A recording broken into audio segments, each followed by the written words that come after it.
ਸਤਿ ਸ਼੍ਰੀ ਅਕਾਲ। ਹਮਦਰਦ ਟੀਵੀ ਦੇਖ ਰਹੇ ਸਾਰੇ ਦਰਸ਼ਕਾਂ ਦਾ ਸਵਾਗਤ ਹੈ। ਮੈਂ ਸ਼ੇਖਰ ਰਾਏ। ਹੈਲਥ ਟਾਕ ਪ੍ਰੋਗਰਾਮ ਸ਼ੁਰੂ ਹੋ ਚੁੱਕਿਆ ਜੀ। ਤੁਹਾਡੀ ਸਿਹਤ ਨਾਲ ਸੰਬੰਧਿਤ ਗੱਲਬਾਤ ਅਸੀਂ ਇਸ ਪ੍ਰੋਗਰਾਮ ਦੇ ਵਿੱਚ ਕਰਾਂਗੇ ਔਰ ਅੱਜ ਅਸੀਂ ਤੁਹਾਨੂੰ ਬੜੀ ਖੁਸ਼ਖਬਰੀ ਦੀ ਗੱਲ ਦੱਸਣ ਚੱਲੇ ਹਾਂ।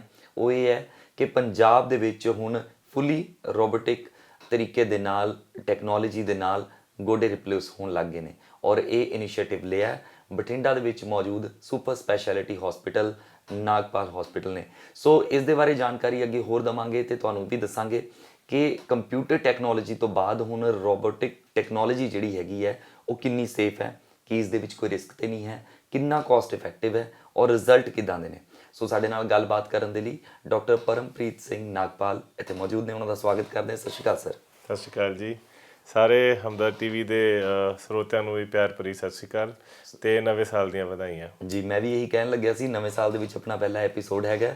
ਸੋ ਬੜੀ ਅੱਛੀ ਗੱਲ ਇਹ ਹੈ ਕਿ ਨਵੇਂ ਸਾਲ ਦੇ ਵਿੱਚ ਇੱਕ ਨਵੀਂ ਸ਼ੁਰੂਆਤ ਆਲਰੇਡੀ ਹੋ ਚੁੱਕੀ ਹੈ ਜੀ। ਬਿਲਕੁਲ। ਸੋ ਕੰਪਿਊਟਰ ਟੈਕਨੋਲੋਜੀ ਬਾਰੇ ਅਸੀਂ ਸਮਝ ਲਿਆ ਸੀਗਾ ਕਿ ਕਿਵੇਂ ਐਕੂਰੇਸੀ ਦੇ ਨਾਲ ਗੋਡੇ ਰਿਪਲੇਸ ਕੀਤੇ ਜਾਂਦੇ ਨੇ। ਸੋ ਹੁਣ ਰੋਬੋਟਿਕ ਟੈਕਨੋਲੋਜੀ ਹੈ ਕੀ ਹੈ ਔਰ ਕਿਸ ਤਰੀਕੇ ਦੇ ਨਾਲ ਇਸ ਦੇ ਰਿਜ਼ਲਟਸ ਨੇ, ਜਾਂ ਕਿੰਨਾ ਸੇਫ ਜਿਹੜਾ ਉਹ ਪੇਸ਼ੈਂਟ ਫੀਲ ਕਰ ਸਕਦਾ ਇਹਦੇ ਵਿੱਚ।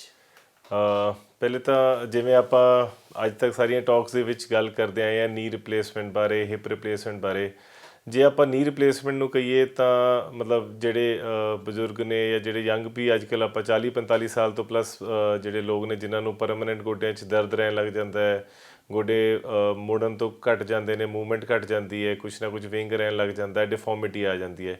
ਇਹਨਾਂ ਚੀਜ਼ਾਂ ਦੇ ਵਿੱਚ ਆਪਾਂ ਇਹਦੀ ਜ਼ਰੂਰਤ ਮੰਨਦੇ ਹੈਗੇ ਹਾਂ, ਜਿਹੜੇ ਲਗਾਤਾਰ ਬਾਕੀ ਸਾਰੀ ਚੀਜ਼ਾਂ ਹੰਢਾਉਣ ਤੋਂ ਬਾਅਦ ਦਵਾਈ, ਐਕਸਰਸਾਈਜ਼ ਅਤੇ ਇੰਜੈਕਸ਼ਨ ਸਾਰਾ ਕੁਝ ਕਰਨ ਤੋਂ ਬਾਅਦ ਜਦੋਂ ਨਹੀਂ ਕਿਸੇ ਦਾ ਹੱਲ ਹੁੰਦਾ ਤਾਂ ਆਪਾਂ ਇਸ ਆਪਰੇਸ਼ਨ ਬਾਰੇ ਸੋਚਦੇ ਹਾਂ।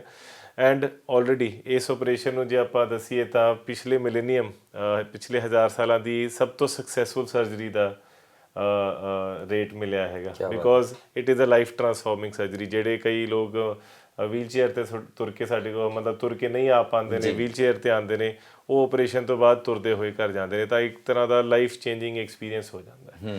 ਬਟ ਇਸ ਸਰਜਰੀ ਦੇ ਵਿੱਚ ਅਸੀਂ ਕੀ ਦੇਖਿਆ ਸੀ ਕਿ ਬੈਸਟ ਤੋਂ ਬੈਸਟ ਸਰਜਰੀ ਕਰਕੇ ਐਕਸਪੀਰੀਅੰਸ ਸਰਜਨ ਦੇ ਹੱਥਾਂ ਦੇ ਵਿੱਚ ਵੀ ਇੱਕ ਜਿਵੇਂ ਪੇਸ਼ੈਂਟ ਸੈਟਿਸਫੈਕਸ਼ਨ ਰੇਟ ਆਪਾਂ ਕਹਿੰਦੇ ਹਾਂ, ਉਹ that was approximately around 85%। Okay, ਜੇ 100 ਮਰੀਜ਼ ਆਪਾਂ ਕਰ ਰਹੇ ਹਾਂ ਤਾਂ 85% ਤਾਂ ਬਹੁਤ ਖੁਸ਼ ਹੁੰਦੇ ਨੇ। 15% ਮਰੀਜ਼ ਇਹੋ ਜਿਹੇ ਸੀਗੇ ਜਿਨ੍ਹਾਂ ਨੂੰ ਐਕਸਰੇ ਠੀਕ ਦਿਖ ਰਿਹਾ ਹੈ, ਸਾਰਾ ਕੁਝ ਠੀਕ ਦਿਖ ਰਿਹਾ ਹੈ, ਬਟ ਸਟਿਲ ਉਹ ਕਹਿ ਲਓ ਖੁਸ਼ ਨਹੀਂ ਸੀਗੇ। ਕੋਈ ਨਾ ਕੋਈ ਕਹਿ ਰਿਹਾ ਸੀ ਸਾਨੂੰ ਤੁਰਨ ਦੇ ਵਿੱਚ ਕੋਈ ਦਿੱਕਤ ਨਹੀਂ ਹੈ, ਬਟ ਸਾਨੂੰ ਮਤਲਬ ਔਡ ਲੱਗਦਾ ਹੈਗਾ, ਨੈਚੁਰਲ ਨਹੀਂ ਫੀਲ ਹੁੰਦਾ ਹੈ, ਸਾਨੂੰ ਕਿਸੇ ਐਕਟੀਵਿਟੀ ਦੇ ਵਿੱਚ ਦਿੱਕਤਾਂ ਆ ਰਹੀਆਂ ਨੇ।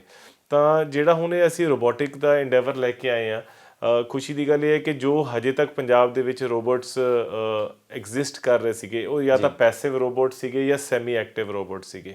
ਤਾਂ ਹੁਣ ਜਿਹੜਾ ਅਸੀਂ ਲੈ ਕੇ ਆਏ ਹਾਂ, ਦਿਸ ਇਜ਼ ਅ ਕਿਊਬਿਸ ਜੁਆਇੰਟ, ਇਹ ਪੰਜਾਬ ਦਾ ਫਸਟ ਐਕਟਿਵ ਰੋਬੋਟ ਹੈਗਾ।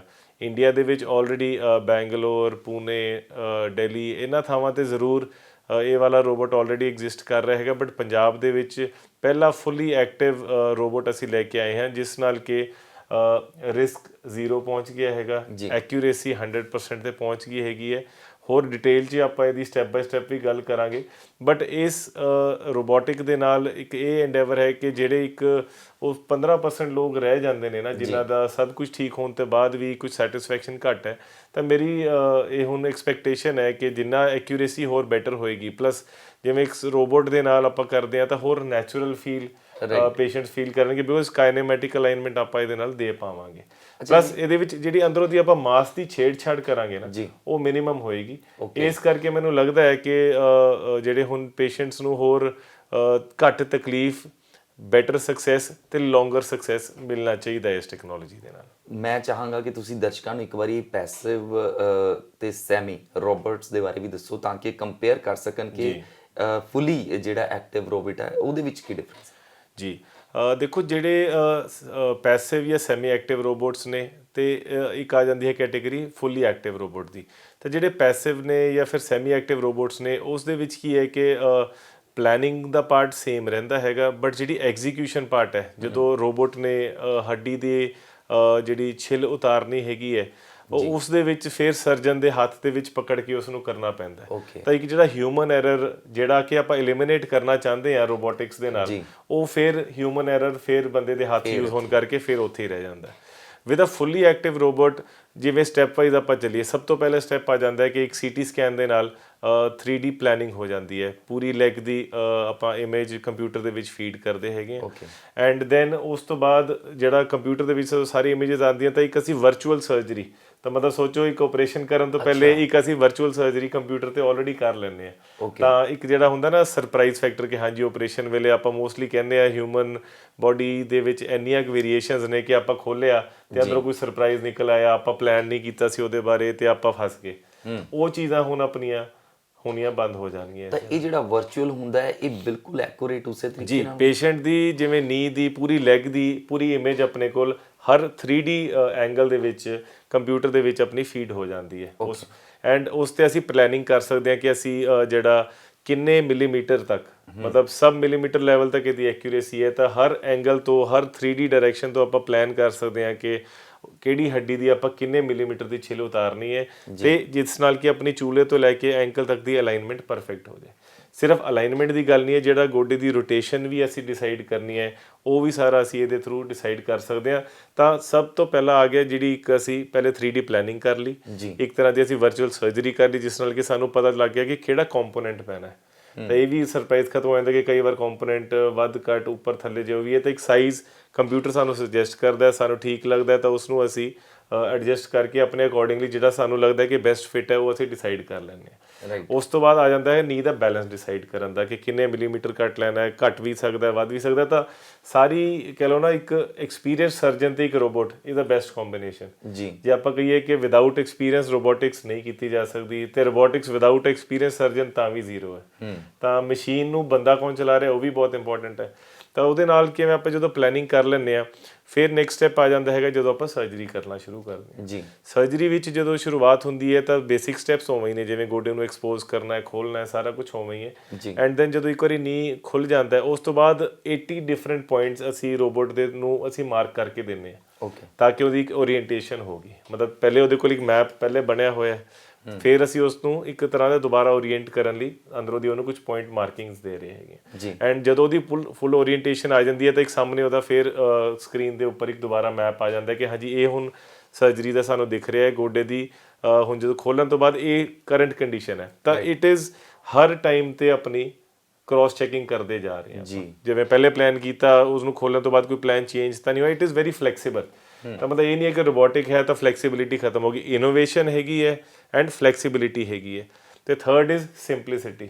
ਮਤਲਬ ਤਿੰਨ ਚੀਜ਼ਾਂ ਆਪਾਂ ਇਹਦੇ ਫੀਚਰਸ ਕਹਿੰਦੇ ਹਾਂ, ਇਨੋਵੇਸ਼ਨ, ਫਲੈਕਸੀਬਿਲਿਟੀ, ਸਿੰਪਲਿਸਿਟੀ। ਕਿ ਫਲੈਕਸੀਬਿਲਿਟੀ ਹੈ ਕਿ ਜਦੋਂ ਵੀ ਆਪਾਂ ਜਿਵੇਂ ਆਪਾਂ ਖੋਲ੍ਹਣ ਤੋਂ ਬਾਅਦ ਉਹਨੂੰ ਇੱਕ ਫੇਰ ਆਪਾਂ ਦੁਬਾਰਾ ਪੁੱਛ ਲਿਆ ਕਿ ਹਾਂਜੀ ਇਹ ਗੈਪਸ ਦੇ ਵਿੱਚ ਕੁਝ ਬੈਲੈਂਸ ਹੈ, ਕੁਝ ਹੈਗਾ, ਤਾਂ ਉਸ ਟਾਈਮ ਤੇ ਆਪਾਂ ਫੇਰ ਉਹਨੂੰ 1 mm ਉੱਪਰ ਥੱਲੇ ਸਾਰੀ ਉਹਦੀ ਡਾਇਰੈਕਸ਼ਨ ਚੇਂਜ ਕਰ ਸਕਦੇ ਹਾਂ, ਉਹਦੀ ਰੋਟੇਸ਼ਨ ਚੇਂਜ ਕਰ ਸਕਦੇ ਹਾਂ ਜੋ ਵੀ ਕੰਪੋਨੈਂਟ ਹੈ। ਤਾਂ ਉਸ ਤੋਂ ਬਾਅਦ ਆਪਣੀ ਸਾਰੀ ਪਲੈਨਿੰਗ ਇੱਕ ਵਾਰੀ ਕ੍ਰੋਸ ਚੈੱਕ ਹੋ ਗਈ and it is simple to use. ਕਿ ਆਪਾਂ ਜੇ ਉਸ ਟਾਈਮ ਤੇ ਵੀ ਚਾਹੀਏ ਕਿ ਅਸੀਂ ਕੋਈ ਸਾਈਜ਼ ਇੰਪਲਾਂਟ ਦਾ ਵੱਧ ਕਰਨਾ ਹੈ, ਘੱਟ ਕਰਨਾ ਹੈ, 1 mm ਵੱਧ ਕਰਨਾ ਹੈ, ਕੁਝ ਰੋਟੇਸ਼ਨ ਵਧਾਉਣੀ ਹੈ, ਕੁਝ ਉਹਦਾ ਐਂਗਲ ਚੇਂਜ ਕਰਨਾ ਹੈ, ਤਾਂ ਐਵਰੀਥਿੰਗ ਇਜ਼ ਪੋਸੀਬਲ ਉਸੇ ਟਾਈਮ ਤੇ। ਸੋ ਇਹ ਬਹੁਤ ਅੱਛੀ ਗੱਲ ਹੈ। ਅਸੀਂ 2-3 ਮਹੀਨੇ ਪਹਿਲਾਂ ਗੱਲ ਕੀਤੀ ਸੀਗੀ, ਡਾਕਟਰ ਸਾਹਿਬ ਕਹਿ ਰਹੇ ਸੀ ਕਿ ਅਸੀਂ ਇਹ ਟੈਕਨੋਲੋਜੀ ਲੈ ਕੇ ਆਉਣ ਵਾਲੇ ਹਾਂ।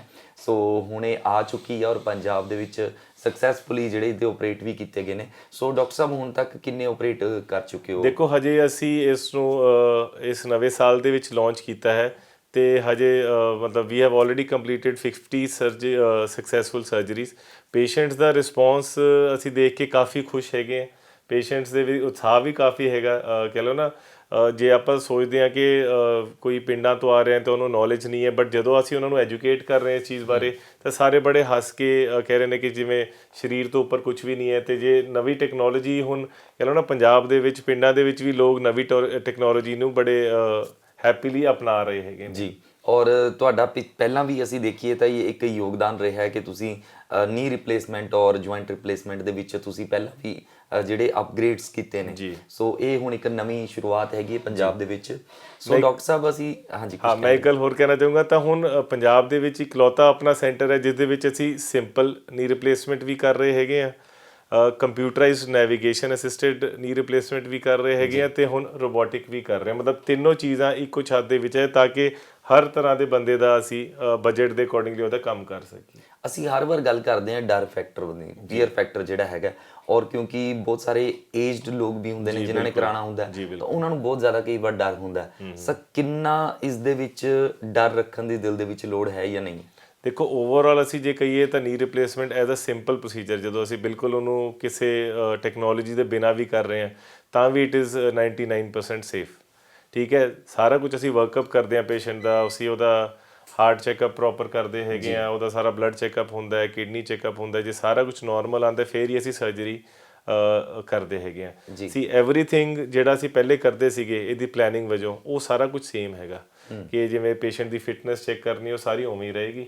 ਜਸਟ ਪੇਸ਼ੈਂਟ ਦਾ ਜਿਹੜਾ ਸੀ ਸਰਜਰੀਕਲ ਟੈਕਨੀਕ ਇੰਪਰੂਵ ਹੋਣ ਦੇ ਨਾਲ ਉਹਦੇ ਸਾਈਡ ਇਫੈਕਟਸ ਆਉਣ ਦੇ ਚਾਂਸਸ ਹੋਰ ਘੱਟ ਜਾਣਗੇ। So it is a safer surgery. ਜੇ ਕੋਈ ਕਾਰਡੀਅਕ ਪੇਸ਼ੈਂਟ ਹੈ ਜਾਂ ਕਿਸੇ ਨੂੰ ਦਿਮਾਗ ਦੇ ਵਿੱਚ ਕਲੌਟ ਆਇਆ ਹੈ, ਅਧਰੰਗ ਦੀ ਪੁਰਾਣੀ ਕੋਈ ਸ਼ਿਕਾਇਤ ਆਈ ਹੈਗੀ ਹੈ ਤਾਂ ਉਹਨਾਂ ਪੇਸ਼ੈਂਟਸ ਦੇ ਵਿੱਚ ਇਹਦੀ ਸੇਫਟੀ ਹੋਰ ਵੱਧ ਜਾਏਗੀ ਬਿਕੋਜ਼ ਇਹਦੇ ਵਿੱਚ ਕਲੌਟਸ ਵਗੈਰਾ ਬਣਨ ਦੇ, ਐਂਬੋਲਿਜ਼ਮ ਹੋਣ ਦੇ ਜਾਂ ਫ੍ਰੈਕਚਰ ਹੋਣ ਦੇ ਵੀ ਰਿਸਕ ਘੱਟ ਨੇ। ਫ੍ਰੈਕਚਰ ਦਾ ਮੈਂ ਜੇ ਤੁਹਾਨੂੰ ਹੋਰ ਵਿਸਤਾਰ 'ਚ ਦੱਸਾਂ ਕਿ ਹੱਡੀ ਕਈਆਂ ਵਾਰ ਬਜ਼ੁਰਗਾਂ ਦੀ ਹੋ ਜਾਂਦੀ ਹੈ ਸੌਫਟ, ਜਦੋਂ ਅਸੀਂ ਨਾਰਮਲ ਇੰਸਟਰੂਮੈਂਟੇਸ਼ਨ ਯੂਜ਼ ਕਰਦੇ ਹੈਗੇ ਆ ਤਾਂ ਉਹਦੇ ਵਿੱਚ ਕਾਫੀ ਐਕਸਟਰਾ ਪਿੰਸ ਲਗਾਉਣੇ ਪੈਂਦੇ ਹੈਗੇ ਆ, ਕਾਫੀ ਠੋਕਾ ਠਾਕੀ 100 ਬੋਨ ਯੂਜ਼ ਕਰਨੀ ਪੈਂਦੀ ਹੈ। 100 ਹੈਗੀ ਜਿਵੇਂ ਇੱਕ ਆਪਣਾ ਕਹਿ ਲਓ ਇਲੈਕਟ੍ਰਿਕ ਆਰਾ ਹੋ ਗਿਆ ਜੀ, ਤਾਂ ਇਸ ਦੇ ਵਿੱਚ ਉਵੇਂ ਆਰੇ ਦੇ ਨਾਲ ਹੱਡੀ ਕੱਟਣ ਦੀ ਲੋੜ ਨਹੀਂ ਪੈਂਦੀ। ਇਸ ਦੇ ਵਿੱਚ ਇੱਕ ਬਹੁਤ ਹੀ ਸੌਫਟ ਮਿਲਿੰਗ ਟੂਲ ਆਉਂਦਾ ਹੈਗਾ ਜਿਹੜਾ ਥੋੜਾ ਥੋੜਾ ਕਰਕੇ ਹੱਡੀ ਨੂੰ ਪੋਰ ਦਿੰਦਾ ਹੈਗਾ। ਜਿਵੇਂ ਪਰਤ ਉਤਾਰਨ ਵਾਲੀ ਗੱਲ ਹੋ ਗਈ, ਉਹਦੇ ਨਾਲ ਇੱਕ ਤਾਂ ਹੀਟ ਜਨਰੇਸ਼ਨ ਨਹੀਂ ਹੋ ਰਹੀ, ਨਾਲ ਨਾਲ ਇਰੀਗੇਸ਼ਨ ਹੋਈ ਜਾ ਰਹੀ ਹੈ, ਪਾਣੀ ਪਾਈ ਜਾ ਰਿਹਾ ਤਾਂ ਕਿ ਹੱਡੀ ਗਰਮ ਨਾ ਹੋਵੇ, ਗਲੇ ਨਾ, ਤੇ ਨਾਲ ਆਪਾਂ ਨੂੰ ਹੱਡੀ ਕੱਟਣੀ ਨਹੀਂ ਪੈ ਰਹੀ। ਇਹਦੇ ਨਾਲ ਇੱਕ ਤਾਂ ਐਕਿਊਰੇਸੀ ਬੈਟਰ ਹੋ ਗਈ, ਦੂਸਰਾ ਹੱਡੀ ਦੇ ਉੱਪਰ ਸਟ੍ਰੈਸ ਨਹੀਂ ਪਿਆ। ਸਟ੍ਰੈਸ ਨਾ ਪੈਣ ਕਰਕੇ ਜਿਹੜੇ ਫ੍ਰੈਕਚਰ ਰਿਸਕਸ ਹੈਗੇ ਨੇ ਉਹ ਇਹਦੇ ਨਾਲ ਬਹੁਤ ਘੱਟ ਜਾਂਦੇ ਨੇ। ਤੀਸਰਾ ਹੈ ਕਿ ਜਦੋਂ ਇਸ ਨਾਲ ਰੋਬੋਟਿਕ ਨਾਲ ਅਸੀਂ ਕਰਦੇ ਹਾਂ ਤਾਂ ਇੰਸਟਰੂਮੈਂਟ ਜਿਹੜੇ ਯੂਜ਼ ਹੋਣੇ ਨੇ ਜੀ ਬਿਲਕੁਲ ਜ਼ੀਰੋ ਹੋ ਗਏ ਬਿਕੋਜ਼ ਇੱਕ ਮਿਲਿੰਗ ਟੂਲ ਨੇ ਸਾਰੇ ਉਹਨੂੰ ਇੱਕ ਤਰ੍ਹਾਂ ਦਾ ਕੱਟ ਦੇਣਾ। ਉਸ ਤੋਂ ਬਾਅਦ ਅਸੀਂ ਸਿਰਫ ਗੋਡਾ ਵਿੱਚ ਇੰਪਲਾਂਟ ਕਰਨਾ ਜੀ, ਤਾਂ ਨੰਬਰ ਆਫ ਇੰਸਟਰੂਮੈਂਟਸ ਯੂਜ਼ੇਜ ਸਿਰਫ ਇੱਕ ਰਹਿ ਗਈ ਹੈ ਜਿਹੜਾ ਮਿਲਿੰਗ ਟੂਲ ਹੈ ਜਿਹੜਾ ਸਾਰਾ ਮਿਲ ਕਰ ਰਿਹਾ। ਇਸ ਕਰਕੇ ਜਿੰਨੇ ਘੱਟ ਇੰਸਟਰੂਮੈਂਟਸ ਉਸ ਸਰਜੀਕਲ ਫੀਲਡ 'ਚ ਜਾਂਦੇ ਨੇ infection risk is also nearly gone down two zero. Doctor ਸਾਹਿਬ ਇੱਕ ਆਮ ਧਾਰਨਾ ਹੁੰਦੀ ਹੈ ਜਦੋਂ ਰੋਬੋਟ ਦਾ ਨਾਮ ਲੋਕੀ ਸੁਣਦੇ ਨੇ ਤਾਂ ਉਹ ਇਹ ਸੋਚਦੇ ਨੇ ਕਿ ਉਹਨਾਂ ਨੂੰ ਡਰ ਲੱਗਦਾ ਹੈ ਇਸ ਚੀਜ਼ ਤੋਂ ਕਿ ਇੱਕ ਇਨਸਾਨ ਦੇ ਉੱਤੇ ਜੋ ਉਹਨਾਂ ਦਾ ਭਰੋਸਾ ਹੁੰਦਾ ਉਹ ਰੋਬੋਟ ਤੇ ਨਹੀਂ ਹੋ ਪਾਉਂਦਾ। ਔਰ ਆਮ ਤੌਰ ਦੇ ਉੱਤੇ ਅਸੀਂ ਅਗਰ ਆਪਣੇ ਪਿੰਡਾਂ ਦੇ ਲੋਕਾਂ ਦੀ ਗੱਲ ਕਰੀਏ ਬੜੇ ਭੋਲੇ ਹੁੰਦੇ ਨੇ, ਸੋ ਉਹਨਾਂ ਨੂੰ ਭਰੋਸਾ ਕਰਨਾ ਕਈ ਵਾਰ ਮੁਸ਼ਕਲ ਹੋ ਜਾਂਦਾ ਹੈ। ਉਹਨਾਂ ਦਾ ਭਰੋਸਾ ਹੈਗਾ ਡਾਕਟਰ ਸਾਹਿਬ ਦੇ ਉੱਤੇ ਤੇ ਉਹ ਰੋਬੋਟ ਤੇ ਉਹਨਾਂ ਭਰੋਸਾ ਨਹੀਂ ਕਰਨਗੇ। ਤਾਂ ਤੁਸੀਂ ਆਪਣਾ ਤਾਲਮੇਲ ਤੁਹਾਡਾ ਕੀ ਰਹਿੰਦਾ ਰੋਬੋਟ ਦੇ ਨਾਲ, ਤੁਹਾਡਾ ਰੋਲ ਕੀ ਰਹਿੰਦਾ ਤੇ ਲੋਕੀ ਕਿਵੇਂ ਉਸ ਭਰੋਸੇ ਨੂੰ ਕਾਇਮ ਰੱਖਣ? ਦੇਖੋ ਤੁਸੀਂ ਕਾਫੀ ਹੱਦ ਤੱਕ ਜਿਹੜੇ ਪੇਸ਼ੈਂਟ ਸਾਡੇ ਕੋਲ ਆ ਰਹੇ ਨੇ ਉਹਨਾਂ ਦੀ ਦਿਲ ਦੀ ਗੱਲ ਕੀਤੀ ਹੈਗੀ ਹੈ। ਜਿਹੜੇ ਵੀ ਮਰੀਜ਼ ਆ ਕੇ ਕਹਿੰਦੇ ਨੇ ਡਾਕਟਰ ਸਾਹਿਬ ਸਾਨੂੰ ਤੁਹਾਡੇ ਬਾਰੇ ਪਤਾ ਹੈ, ਤੁਸੀਂ 10 ਸਾਲਾਂ ਤੋਂ ਕਰ ਰਹੇ ਹੋ, ਤੁਸੀਂ 5000 ਜੋੜ ਕਰ ਚੁੱਕੇ ਹੋ ਤੇ ਰੋਬੋਟ ਨਾਲ ਅਸੀਂ ਤੁਹਾਡੇ ਹੱਥੀਂ ਹੀ ਕਰਾਉਣਾ ਹੈਗਾ ਰੋਬੋਟ। ਤਾਂ ਉਹਨਾਂ ਨੂੰ ਮੈਂ ਇਹੀ ਦੱਸਣਾ ਚਾਹੂੰਗਾ ਕਿ ਇਟ ਇਜ਼ ਮਤਲਬ ਮੇਰੇ ਹੱਥ ਨੂੰ ਇੱਕ ਐਕਸਟੈਂਸ਼ਨ ਮਿਲ ਗਈ ਹੈ। ਕਰ ਹਜੇ ਵੀ ਡਾਕਟਰ ਹੀ ਰਿਹਾ ਹੈਗਾ, ਹਜੇ ਵੀ ਮੈਂ ਆਪਣੇ ਐਕਸਪੀਰੀਅੰਸ ਨਾਲ ਜੋ ਮੈਂ ਇੱਕ ਰਿਜ਼ਲਟ ਲਿਆਉਣਾ ਚਾਹੁੰਦਾ ਉਹੀ ਹੈ, ਬਟ ਉਸ ਚੀਜ਼ ਦੀ ਐਗਜ਼ੀਕਿਊਸ਼ਨ ਹੋਰ ਪਰਫੈਕਟ ਹੋ ਗਈ। ਮਤਲਬ ਜਿਵੇਂ ਹੁੰਦਾ ਨਾ ਇੱਕ ਹਿਊਮਨ ਦੇ ਵਿੱਚ ਹੱਥ ਥੋੜ੍ਹਾ ਬਹੁਤ ਉੱਪਰ ਥੱਲੇ ਹੋ ਕੇ 1-2 mm, ਇਹ ਨਹੀਂ ਮੈਂ ਕਹੂੰਗਾ ਬਹੁਤ ਜ਼ਿਆਦਾ, ਬਟ 1-2 mm ਦੀ ਵੀ ਜਿਹੜੀ ਉੱਪਰ ਥੱਲੇ ਵੇਰੀਏਸ਼ਨ ਆ ਸਕਦੀ ਹੈ, ਤਾਂ ਉਹ ਜਿਹੜਾ ਇੱਕ ਰਿਸਕ ਫੈਕਟਰ ਹੈ ਉਹ ਇਹਦੇ ਨਾਲ ਹੋਰ ਘਟ ਰਿਹਾ। ਤਾਂ ਰੋਬੋਟ ਨੂੰ ਚਲਾ ਅਸੀਂ ਰਹੇ and it has every step ਤੇ ਇੱਕ ਐਮਰਜੈਂਸੀ ਸਟਾਪ ਦਾ ਉਹਦੇ ਵਿੱਚ ਹੈਗਾ ਫੰਕਸ਼ਨ। ਜੇ ਕਿਤੇ ਸਾਨੂੰ ਲੱਗ ਰਿਹਾ ਹੈਗਾ ਕਿ ਕੁਝ ਵੱਧ ਹੋ ਰਿਹਾ ਹੈ ਜਾਂ ਕਿਤੇ ਕੋਈ ਬੋਨ ਦੇ ਨਾਲ ਟੱਚ ਕਰ ਰਿਹਾ ਤਾਂ ਵੀ can always press that emergency stop button ਤੇ ਰੋਬੋਟ ਉੱਥੇ ਨਿਕਲ ਜਾਂਦਾ, ਰੁਕ ਜਾਂਦਾ, ਅਸੀਂ ਉਹਨੂੰ ਰਿਵਰਸ ਕਰ ਸਕਦੇ ਹਾਂ। ਤੇ ਜਿਹੜੀ ਮੇਜਰ ਇਹਦੀ ਜਿਹੜੀ ਸੈਮੀ ਐਕਟਿਵ ਨਾਲੋਂ ਇਹਦੇ ਵਿੱਚ ਪਲੱਸ ਪੁਆਇੰਟ ਹੈ ਕਿ ਰੀਅਲ ਟਾਈਮ ਮੋਨੀਟਰਿੰਗ ਹੋ ਰਹੀ ਹੈ ਇਹਦੇ ਵਿੱਚ। ਮਤਲਬ ਜਿਵੇਂ ਜਿਵੇਂ ਅਸੀਂ ਕਰ ਰਹੇ ਹਾਂ ਨਾ ਉਹਨੂੰ ਫੀਡਬੈਕ ਕੌਨਸਟੈਂਟ ਮਿਲੀ ਜਾ ਰਿਹਾ। ਇਹਦੇ ਵਿੱਚ ਜਿਹੜੇ ਸਪੈਸ਼ਲ ਆਪਟਿਕ ਸੈਂਸਰਸ ਹੈਗੇ ਨੇ, ਆਪਟਿਕ ਟਰੈਕਿੰਗ ਸਿਸਟਮ ਹੈਗਾ ਤਾਂ ਉਹਦੇ ਵਿੱਚ ਕੀ ਹੈ ਕਿ ਰੀਅਲ ਟਾਈਮ ਮੋਨੀਟਰਿੰਗ ਹੋ ਰਹੀ ਹੈ। ਅਸੀਂ ਨਾਲ ਨਾਲ ਜੋ ਕਰ ਰਹੇ ਹਾਂ ਉਹ ਸਾਰਾ ਕੰਪਿਊਟਰ ਸੈਂਸ ਕਰ ਰਿਹਾ ਹੈ, ਸਾਨੂੰ ਫੀਡਬੈਕ ਦੇ ਰਿਹਾ ਹੈਗਾ ਕਿ ਹਾਂ ਸਾਰਾ ਕੁਝ ਠੀਕ ਚੱਲ ਰਿਹਾ, ਕਿਸ ਜ਼ੋਨ 'ਚ ਜਾਣਾ ਹੈ। ਤਾਂ ਮਤਲਬ ਬੜਾ ਹੀ ਮਤਲਬ ਜੇ ਆਪਾਂ ਕਹੀਏ ਨਾ ਬੜਾ ਮੈਜੀਕਲ ਲੱਗਦਾ ਜਦੋਂ ਅਸੀਂ ਦੇਖਦੇ ਹਾਂ ਕਿ ਇੰਨੀ ਬਿਊਟੀਫੁਲੀ ਬੋਨ ਨੂੰ ਪ੍ਰੀਜ਼ਰਵ ਕਰਦਾ। ਜਿਹੜੀ ਬੋਨ ਨਹੀਂ ਛੇੜਨ ਵਾਲੀ ਜਿਹੜੀ ਹੈਲਦੀ ਬੋਨ ਹੈ ਉਹਨੂੰ ਬਿਲਕੁਲ ਟੱਚ ਨਹੀਂ ਕਰਦਾ ਹੈਗਾ। ਤੇ ਸੌਫਟ ਟਿਸ਼ੂ ਜਿਵੇਂ ਆਸ-ਪਾਸ ਜਿਹੜਾ ਮਾਸ ਹੈ ਉਹਦਾ ਖਿੱਚ ਤੋਂ ਬਿਲਕੁਲ ਖਤਮ ਹੋ ਗਈ। ਤਾਂ ਇਹਨਾਂ ਚੀਜ਼ਾਂ ਕਰਕੇ ਜਿਹੜਾ ਪੇਸ਼ੈਂਟ ਨੂੰ ਬਾਅਦ 'ਚ ਕਈ ਵਾਰ ਦਰਦ ਮਹਿਸੂਸ ਹੁੰਦਾ ਉਹ ਵੀ ਅਸੀਂ ਦੇਖ ਰਹੇ ਹਾਂ ਕਿ ਇਹਦੇ ਵਿੱਚ ਦਰਦ ਵੀ ਬਹੁਤ ਮਿਨੀਮਮ ਹੋਣ ਲੱਗ ਗਿਆ ਬਿਕੋਜ਼ ਜਿਵੇਂ ਆਪਾਂ ਨਾਰਮਲ ਆਪਰੇਟ ਜਦੋਂ ਕਰਦੇ ਹਾਂ ਗੋਡੇ ਨੂੰ ਬਾਹਰ ਟਰਾਂਸਲੇਟ ਕਰਨਾ ਪੈਂਦਾ, ਗੋਡਾ ਬਾਹਰ ਕੱਢ ਕੇ ਫਿਰ ਸਾਰਾ ਕੁਝ ਕੀਤਾ ਜਾਂਦਾ ਹੈ। ਇਸ ਦੇ ਵਿੱਚ ਮਾਸ ਨੂੰ ਕਿਤੇ ਐਕਸਟਰਾ ਖਿੱਚ ਨਹੀਂ ਪੈ ਰਹੀ ਹੈ। ਤਾਂ ਮਤਲਬ ਇਟ ਇਜ਼ ਕਹਿ ਲਓ ਬੜਾ ਉਹ ਹੈ ਕਿ ਜਿਵੇਂ ਪ੍ਰੀਜ਼ਰਵਿੰਗ ਹੈ, ਮਤਲਬ ਕਿਸੇ ਚੀਜ਼ ਨੂੰ ਆਪਾਂ ਮਤਲਬ ਫ੍ਰੀ ਦਾ, ਜਿਵੇਂ ਕੱਪੜੇ ਨੂੰ ਵੀ ਆਪਾਂ ਜ਼ਿਆਦਾ ਖਿੱਚ ਤੂ ਕਰੀਏ ਤਾਂ ਕੱਪੜਾ ਵੀ ਫਟਣ ਦਾ ਚਾਂਸ ਰਹਿੰਦਾ। ਤਾਂ ਉਵੇਂ ਹੀ ਇਸ ਦੇ ਵਿੱਚ ਆਪਾਂ ਜਿਹੜੀ ਕਹਿ ਲਓ ਨਾ ਇੱਕ ਸਾਰੀਆਂ ਸੌਫਟ ਟਿਸ਼ੂਜ਼ ਨੇ ਉਹਨਾਂ ਨੂੰ ਅਸੀਂ ਬਹੁਤ ਹੀ ਜੈਂਟਲੀ ਹੈਂਡਲ ਕਰ ਰਹੇ ਹਾਂ। ਤਾਂ ਇਹਦੇ ਨਾਲ ਜਿਹੜਾ ਪੇਸ਼ੈਂਟ ਦੀ ਰਿਕਵਰੀ ਹੈ ਬਹੁਤ ਹੀ ਫਾਸਟ ਹੈ। ਰਾਈਟ ਡਾਕਟਰ ਸਾਹਿਬ, ਜਿਹੜਾ ਨਾਰਮਲ ਸਰਜਰੀ ਦਾ ਟਾਈਮ ਸੀਗਾ ਔਰ ਹੁਣ ਰੋਬੋਟਿਕ ਟੈਕਨੋਲੋਜੀ ਦੇ ਨਾਲ ਜਦੋਂ ਹੋਣ ਲੱਗਿਆ ਤਾਂ ਟਾਈਮ ਡਿਊਰੇਸ਼ਨ ਦਾ ਵੀ ਕੁਝ ਫਰਕ ਪਿਆ ਸਰਜਰੀ? ਬਿਲਕੁਲ ਸੀ। ਸ਼ੁਰੂ ਦੇ ਪਹਿਲੇ 5 ਤੋਂ 10 ਕੇਸ ਹੁੰਦਾ ਇੱਕ ਤਰ੍ਹਾਂ ਦਾ ਲਰਨਿੰਗ ਕਰਵ, ਕਿ ਵੈਸੇ ਤਾਂ ਦੇਖੋ ਜਦੋਂ ਅਸੀਂ ਲੈ ਕੇ ਆਏ ਉਸ ਤੋਂ ਪਹਿਲੇ ਅਸੀਂ 3 ਜਾਂ 4 ਥਾਵਾਂ ਤੇ ਜਿੱਥੇ ਆਲਰੇਡੀ ਸੀਗਾ ਉੱਥੇ ਜਾ ਕੇ ਟ੍ਰੇਨਿੰਗਸ ਕਰਕੇ ਸਾਰੀ ਟੈਕਨੀਕ ਨੂੰ ਰਿਫਾਈਨ ਕੀਤਾ, ਉੱਥੇ ਆਪ ਸਰਜਰੀ ਕਰਕੇ ਇੱਕ ਤਰ੍ਹਾਂ ਦਾ ਐਕਸਪੀਰੀਅੰਸ ਲਿਆ। ਉਸ ਤੋਂ ਬਾਅਦ ਇੱਥੇ ਆਉਣ ਤੋਂ ਬਾਅਦ ਫਸਟ 5-10 ਕੇਸਿਸ ਦੇ ਵਿੱਚ ਜਿਹੜਾ ਹੁੰਦਾ 5 ਤੋਂ 10 ਮਿੰਟ ਐਕਸਟਰਾ ਲੱਗਦੇ ਨੇ। But now after doing 50 to 100 surgeries ਉਹਦੇ ਵਿੱਚ ਕੀ ਹੈ ਕਿ ਜਿਹੜਾ ਸਰਜਰੀ ਟਾਈਮ ਹੈ ਜਿਹੜਾ ਨਾਰਮਲ ਸਰਜਰੀ ਦੇ ਟਾਈਮ ਦੇ ਬਰਾਬਰ ਪਹੁੰਚ ਗਿਆ, ਬਿਕੋਜ਼ ਜਿਹੜੀ ਇਹਦੀ ਕਟਿੰਗ ਸਪੀਡ ਹੈਗੀ ਹੈ ਇਟ ਇਜ਼ ਵੈਰੀ ਫਾਸਟ। ਮਤਲਬ ਜਿਵੇਂ ਟੋਟਲ ਜਿਵੇਂ ਆਪਾਂ ਜਦੋਂ ਉਹਨੂੰ ਗਾਈਡ ਕਰ ਦਿੰਦੇ ਹੈਗੇ ਆ ਸਾਰੇ ਕੱਟ ਟੋਟਲ 6 ਮਿੰਟ ਦੇ ਵਿੱਚ ਸਾਰੇ ਉਹ ਰੋਬੋਟ ਫਿਨਿਸ਼ ਕਰ ਦਿੰਦਾ। ਅੱਛਾ, ਤਾਂ ਮਤਲਬ ਐਕਸਟਰਾ ਟਾਈਮ ਜਿਹੜਾ 5 ਮਿੰਟ ਉਹਨੂੰ ਅਸੀਂ ਜਿਹੜਾ ਫੀਡਬੈਕ ਦਿੰਦੇ ਆ 6 ਮਿੰਟ ਸਾਰਾ ਉਹਨੂੰ ਕਟਿੰਗ ਦਾ, ਤਾਂ ਐਜ਼ ਇਨ ਪਹਿਲਾਂ ਸਾਰਾ ਕਹਿ ਲਾ 12 ਤੋਂ 15 ਮਿੰਟ ਦੇ ਵਿੱਚ ਸਾਰਾ ਜਿਹੜਾ ਸਰਜਰੀ ਦਾ ਇੱਕ ਤਰ੍ਹਾਂ ਦਾ ਰੋਲ ਫਿਨਿਸ਼ ਹੋ ਜਾਂਦਾ। ਸੋ ਜਿਸ ਤਰੀਕੇ ਦੇ ਨਾਲ ਪਹਿਲਾਂ ਇੰਪਲਾਂਟਸ ਹੁੰਦੇ ਸੀਗੇ ਜਿਹੜੇ ਤੁਸੀਂ ਕੁਆਲਿਟੀਜ਼ ਚੂਜ਼ ਕਰਨੀਆਂ ਨੇ ਜਾਂ ਇੰਪਲਾਂਟਸ ਸਾਰੇ ਸੇਮ ਹੈਗੇ ਨੇ। It is just the technique which has got refined. ਉਹਦੇ ਵਿੱਚ ਕੀ ਹੈ ਕਿ ਜਿਹੜੀ ਐਕਿਊਰੇਸੀ ਸਬ ਮਿਲੀਮੀਟਰ ਲੈਵਲ ਤੇ ਆਪਾਂ ਕਹਿੰਦੇ ਐਮਐਮ ਵੀ ਇਸ ਤੋਂ ਛੋਟਾ ਹੁੰਦਾ, ਉਸ ਤੋਂ ਵੀ ਜ਼ਿਆਦਾ ਐਕਿਊਰੇਸੀ ਇਹਦੀ ਹੋ ਗਈ ਹੈ ਕਿ ਕਿਤੇ ਐਕਸਟਰਾ ਬੋਨ ਨਹੀਂ ਨਿਕਲਣੀ, ਕੋਈ ਐਕਸਟਰਾ ਮਾਸ ਨੂੰ ਛੇੜਛਾੜ ਨਹੀਂ ਹੋਣੀ। ਇਸ ਸਾਰੇ ਦੇ ਨਾਲ ਕਿ ਜੇ ਅਸੀਂ ਨੀ ਰਿਪਲੇਸਮੈਂਟ ਸਿੰਪਲ ਟੈਕਨੀਕ ਦੀ ਗੱਲ ਕਰੀਏ ਤੇ ਇਹਦੀ ਕਰੀਏ, ਆਪਣੇ ਕੋਲ ਨੀ ਰਿਪਲੇਸਮੈਂਟ ਦੇ ਵਿੱਚ 3 ਡਿਗਰੀਜ਼ ਐਰਰ ਕਰ ਸਕਦੇ ਹਾਂ। 3 ਡਿਗਰੀ ਆਪਾਂ ਮਤਲਬ ਇੰਨਾ ਨਹੀਂ, ਇੰਨਾ ਮਾਰਜਨ, ਇੰਨਾ ਮਾਰਜਨ, ਤਾਂ ਮਤਲਬ 3 ਡਿਗਰੀ ਬਹੁਤ ਹੀ ਮਿਨੀਮਮ ਮਾਰਜਨ ਆਪਾਂ ਕਹਿੰਦੇ ਜਿਸ ਦਾ ਐਰਰ ਹੈ। ਤੇ ਨੀ ਰਿਪਲੇਸਮੈਂਟ ਉਸ ਪਾਸੋਂ ਫੋਰਗਿਵਿੰਗ ਵੀ ਹੈਗਾ। ਇਹ ਨਹੀਂ ਹੈਗਾ ਕਿ ਜੇ ਐਰਰ ਹੋ ਗਿਆ ਤਾਂ ਤੁਹਾਨੂੰ ਪਹਿਲੇ ਦਿਨ ਪਤਾ ਲੱਗੂਗਾ। ਨੋਰਮਲੀ ਜਿਸ ਤਰੀਕੇ ਮਰਜ਼ੀ ਗੋਡਾ ਪਾ ਦਿਓ 5-6 ਸਾਲ ਤਾਂ ਨਿਕਲ ਹੀ ਜਾਂਦੇ ਨੇ। ਬਟ ਜਿਹੜੀ ਇਸ ਦੀ ਟੈਸਟ ਹੈਗਾ ਦੈਟ ਇਜ਼ ਕਿ 20 ਸਾਲ 25 ਸਾਲ 30 ਸਾਲ ਗੋਡਾ ਚੱਲਣਾ ਤਾਂ ਉਸ 'ਚ ਰੋਬੋਟ ਦਾ ਰੋਲ ਹੁਣ ਐਗਜ਼ੈਕਟ ਕਲੀਅਰ ਹੋਏਗਾ। ਇਹ ਲੋਕਾਂ ਨੂੰ ਸਮਝਣਾ ਪਏਗਾ ਕਿ ਸਭ ਕਹਿੰਦੇ ਨੇ ਕਿ ਹਾਂਜੀ ਉਧਰ ਵੀ ਹੋ ਰਿਹਾ ਉੱਧਰ ਵੀ ਹੋ ਰਿਹਾ, ਤਾਂ ਫਰਕ ਕੀ ਹੈ? ਪੇਸ਼ੈਂਟਸ ਦੀ ਰਿਕਵਰੀ ਦਾ ਫਰਕ ਹੈ ਕਿ ਜਿਵੇਂ ਇਹਦੇ ਵਿੱਚ ਕਰ ਰਿਹਾ ਬਿਕੋਜ਼ ਖੂਨ ਘੱਟ ਨਿਕਲ ਰਿਹਾ ਹੈ, ਹੱਡੀ ਵੀ ਘੱਟ ਛਿੱਲਣੀ ਪੈ ਰਹੀ ਹੈ, ਕਲੌਟਿੰਗ ਦਾ ਰਿਸਕ ਘੱਟ ਰਿਹਾ ਹੈ, ਪਲੱਸ ਆਪਾਂ ਜਿਹੜਾ ਅੰਦਰ ਮਾਸ ਨੂੰ ਛੇੜਛਾੜ ਕਰ ਰਹੇ ਹਾਂ, ਚੀਰ-ਫਾੜ ਕਰ ਰਹੇ ਹਾਂ, ਉਹ ਘੱਟ ਹੋ ਰਿਹਾ। ਇਹਨਾਂ ਚੀਜ਼ਾਂ ਨਾਲ ਇੱਕ ਤਾਂ ਰਿਕਵਰੀ ਫਾਸਟ ਹੈ, ਅਰਲੀ ਰਿਕਵਰੀ ਹੈਗੀ ਹੈ, ਤੇ ਦੂਸਰਾ ਹੈਗਾ ਲੌਂਗ ਟਰਮ ਰਿਜ਼ਲਟ। ਜਿਹੜਾ ਗੋਡਾ ਜਿੰਨਾ ਚੱਲਣਾ ਹੈਗਾ, ਜੇ ਆਪਣਾ ਨਾਰਮਲੀ 20 ਚੱਲ ਰਿਹਾ ਤਾਂ ਹੋ ਸਕਦਾ ਇਹਦੇ ਨਾਲ 25 ਤੋਂ 30 ਸਾਲ ਚੱਲੇ, ਕਿਉਂਕਿ ਐਕਿਊਰੇਸੀ ਜ਼ਿਆਦਾ ਹੈਗਾ। ਅਲਾਈਨਮੈਂਟ ਇਹਦੀ ਕਾਈਨੇਮੈਟਿਕ ਹੈਗੀ ਹੈ, ਤਾਂ ਇੱਕ ਤਰ੍ਹਾਂ ਦਾ ਫੰਕਸ਼ਨਲ ਅਲਾਈਨਮੈਂਟ ਹੈਗੀ ਹੈ, ਨੈਚੁਰਲ ਫੀਲ ਹੈ, ਪਲੱਸ ਸਾਈਡ ਇਫੈਕਟਸ ਘਟਣ ਦੇ ਨਾਲ ਲੰਬਾ ਚੱਲ ਰਿਹਾ ਹੈ। ਸੋ ਜਿਹੜੇ ਦਰਸ਼ਕਾਂ ਨੇ ਪਹਿਲੇ ਐਪੀਸੋਡ ਵੀ ਸੁਣਿਆ ਉਹਨਾਂ ਨੂੰ ਤੇ ਪਤਾ ਹੋਊਗਾ, ਪਰ ਅਗਰ ਅਸੀਂ ਅੱਜ ਦੀ ਗੱਲ ਕਰੀਏ, ਜਿਹੜੇ ਅੱਜ ਸਾਡਾ ਦਰਸ਼ਕ ਇਹ ਪ੍ਰੋਗਰਾਮ ਸੁਣ ਰਹੇ ਨੇ ਉਹਨਾਂ ਨੂੰ ਵੀ ਅਸੀਂ ਦੱਸਣਾ ਚਾਹਾਂਗੇ ਕਿ ਬਹੁਤ ਸੇਫਲੀ ਜਿਹੜਾ ਹੈ ਉਹ ਆਪਰੇਟ ਕੀਤਾ ਜਾਂਦਾ ਔਰ ਹੁਣ ਤੇ ਹੋਰ ਵੀ ਜ਼ਿਆਦਾ ਸੇਫ ਹੋ ਗਿਆ। ਡਾਕਟਰ ਸਾਹਿਬ, ਆਫਟਰ ਸਰਜਰੀ ਕਿਸ ਤਰ੍ਹਾਂ ਦੇ ਤੁਸੀਂ ਪ੍ਰੀਕਾਸ਼ਨਸ ਦੱਸਦੇ ਹੋ ਔਰ ਕਿੰਨਾ ਟਾਈਮ ਲੱਗਦਾ ਹੈ ਕਿ ਇੱਕ ਪੇਸ਼ੈਂਟ ਆਪਣੇ ਪੈਰਾਂ ਦੇ ਉੱਤੇ ਚੱਲਣ ਲੱਗ ਜਾਏ? ਸੀ ਇਹਨਾਂ ਚੀਜ਼ਾਂ ਨਾਲ ਰੋਬੋਟਿਕਸ ਨਾਲ ਰਿਕਵਰੀ ਵੀ ਹੁਣ ਬਹੁਤ ਫਾਸਟ ਹੋ ਗਈ ਹੈ। ਜਿਵੇਂ ਅਸੀਂ ਆਪਰੇਟ ਕਰਦੇ ਹਾਂ ਤਾਂ ਪੇਸ਼ੈਂਟ ਜਦੋਂ ਹੀ ਉਹਨਾਂ ਦਾ ਐਨੈਸਥੀਸੀਆ ਖਤਮ ਹੁੰਦਾ ਹੈ, ਮੇਬੀ ਸੇਮ ਡੇ ਈਵਨਿੰਗ ਜਾਂ ਨੈਕਸਟ ਡੇ ਮਾਰਨਿੰਗ, ਤਾਂ ਪੇਸ਼ੈਂਟ ਵਿਦਿਨ 24 ਆਵਰਸ ਵਾਕਿੰਗ ਦੁਬਾਰਾ ਸ਼ੁਰੂ ਕਰ ਦਿੰਦੇ ਨੇ। ਬਿਕੋਜ਼ ਇੱਕ ਸਿਰਫ ਦਰਦ ਦਾ ਹੈਗਾ, ਦੋ ਹੀ ਡਰ ਨੇ। ਇੱਕ ਤਾਂ ਦਰਦ ਦਾ ਡਰ ਹੈ ਜਿਹੜਾ ਆਪਰੇਸ਼ਨ ਤੋਂ ਪਹਿਲੇ ਜਿਹੜਾ ਪੇਸ਼ੈਂਟ ਨੂੰ ਰੋਕ ਕੇ ਰੱਖਦਾ ਹੈ ਕਿ ਪਤਾ ਨਹੀਂ ਦਰਦ ਕਿੰਨਾ ਹੋਊਗਾ, ਕਰਾਈਏ ਨਾ ਕਰਾਈਏ, ਤਾਂ ਉਹ ਦਰਦ ਹੁਣ ਇਹਦੇ ਨਾਲ ਘਟ ਗਿਆ ਹੈ। ਤੇ ਦਰਦ ਘਟਣ ਦੇ ਨਾਲ ਉਹ ਰਿਕਵਰੀ ਵੀ ਫਾਸਟ ਹੋ ਗਈ ਹੈ ਕਿ ਪੇਸ਼ੈਂਟ ਕਹਿੰਦਾ ਕਿ ਹਾਂ ਦਰਦ ਹੈ ਨਹੀਂ, ਆਈ ਵਾਂਟ ਟੂ ਵਾਕ, ਮੈਂ ਚੱਲਣਾ ਫਿਰਨਾ ਚਾਹੁੰਦਾ। ਬਿਕੋਜ਼ ਆਪਾਂ ਕਹਿੰਦੇ ਹਾਂ motion is life, movement is life. ਜੇ ਆਪਾਂ ਤੁਰਦੇ ਫਿਰਦੇ ਰਵਾਂਗੇ ਤਾਂ ਹੀ ਜ਼ਿੰਦਗੀ ਹੈ। ਜੇ ਆਪਾਂ ਨੂੰ ਇਸ ਦੁੱਖ ਕਰਕੇ ਦਰਦ ਕਰਕੇ ਕਿਤੇ ਦੁੱਖ ਸੁੱਖ 'ਚ ਆਉਣ ਜਾਣ ਦਾ ਦਿਲ ਨਾ ਕਰੇ, ਆਪਾਂ ਮਜਬੂਰੀ 'ਚ ਘਰ ਬੈਠੇ ਰਹੀਏ, ਤਾਂ ਨਾਲ ਡਿਪਰੈਸ਼ਨ ਹੋਏਗਾ, 4 ਬਿਮਾਰੀਆਂ ਹੋਰ ਲੱਗਣਗੀਆਂ। ਤਾਂ ਆਪਾਂ ਕਹਿੰਦੇ ਕਿ ਜਿਹੜੀ ਕੁਆਲਿਟੀ ਆਫ ਲਾਈਫ ਹੈ ਉਹ ਆਪਾਂ ਦੁਬਾਰਾ ਇਸ ਸਰਜਰੀ ਦੇ ਨਾਲ ਵਾਪਸ ਲੈ ਕੇ ਆ ਸਕਦੇ ਹਾਂ। ਤੇ ਰੋਬੋਟਿਕ ਸਰਜਰੀ ਨਾਲ quality of life normal surgery ਨਾਲੋਂ ਬੈਟਰ ਹੀ ਆਉਂਦੀ ਹੈ, ਬਿਕੋਜ਼ ਜਿਹੜੀ ਅਲਾਈਨਮੈਂਟ ਹੈ ਉਹ ਜ਼ਿਆਦਾ ਤੁਹਾਨੂੰ ਬੈਟਰ ਫੀਲ ਦਿੰਦੀ ਹੈ। ਹੁਣ ਆਉਂਦਾ ਡਾਕਟਰ ਸਾਹਿਬ ਕਾਸਟ ਫੈਕਟਰ। ਵੈਸੇ ਤਾਂ ਦੇਖੋ ਜਿਹੜੇ ਬੰਦੇ ਨੇ ਇੱਕ ਨਵੀਂ ਜ਼ਿੰਦਗੀ ਲੈ ਲੈਣੀ ਹੈ ਉਹ ਤੇ ਪੈਸੇ ਦੀ ਪਰਵਾਹ ਨਹੀਂ ਕਰਦਾ, ਉਹ ਕਹਿੰਦਾ ਜੀ ਜਿੰਨੇ ਮਰਜ਼ੀ ਲੱਗ ਜਾਣ ਪਰ ਮੈਨੂੰ ਬਿਲਕੁਲ ਠੀਕ ਕਰ ਦਿਓ। ਪਰ ਫਿਰ ਵੀ ਨਿਊ ਟੈਕਨੋਲੋਜੀ, ਜਦੋਂ ਟੈਕਨੋਲੋਜੀ ਐਡਵਾਂਸ ਹੁੰਦੀ ਹੈ ਤਾਂ ਉਹਦੇ ਵਿੱਚ ਕੁਝ ਪ੍ਰਾਈਸਿਸ ਵੀ ਚੇਂਜ ਆਉਂਦੇ ਨੇ। ਸੋ ਇਸ ਦੇ ਵਿੱਚ ਕਿੰਨਾ ਫਰਕ ਆਇਆ ਔਰ ਕਿੰਨਾ ਕਾਸਟ ਇਫੈਕਟਿਵ ਪਏਗਾ? ਦੇਖੋ ਸਾਡੀ ਸ਼ੁਰੂ ਤੋਂ ਹੀ ਇਹ ਰਹੀ ਹੈਗੀ ਹੈ ਕਿ ਅਸੀਂ ਬਠਿੰਡੇ ਦੇ ਵਿੱਚ ਜਿਹੜਾ ਕਿ 10 ਸਾਲ ਪਹਿਲੇ ਇੱਕ ਪਿਛੜਿਆ ਇਲਾਕਾ ਮੰਨਿਆ ਜਾਂਦਾ ਸੀਗਾ। ਜੀ। ਤਾਂ ਕੋਸ਼ਿਸ਼ ਇਹੀ ਰਹੀ ਹੈ ਕਿ ਅਸੀਂ ਸਾਰੀ ਲੇਟੈਸਟ ਟੈਕਨੋਲੋਜੀਜ਼ ਇੱਕ ਤਾਂ ਆਪਣੇ ਸ਼ਹਿਰ ਦੇ ਵਿੱਚ ਲੈ ਕੇ ਆਈਏ ਤੇ ਪੂਰੇ ਪੰਜਾਬ ਵਾਸੀਆਂ ਨੂੰ ਅਸੀਂ ਸੇਵਾ ਕਰੀਏ।